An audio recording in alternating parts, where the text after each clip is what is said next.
بچوں کی قسم کھانا جائز ہے یا ناجائز؟ سوال: میں غصے کا تیز ہوں، چھوٹی چھوٹی بات پر غصہ آ جاتا ہے۔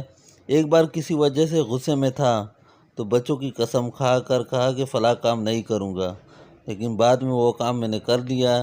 سوال یہ ہے کہ کیا مجھے کفارہ دینا ہوگا؟ جواب: بچوں کی قسم کھانا شریعت میں جائز نہیں ہے بلکہ گناہ ہے، لہذا اس پر توبہ کرنی چاہیے، اور چونکہ یہ قسم معتبر نہیں ہے لہذا اس کے توڑنے سے کفارہ بھی واجب نہیں ہوگا۔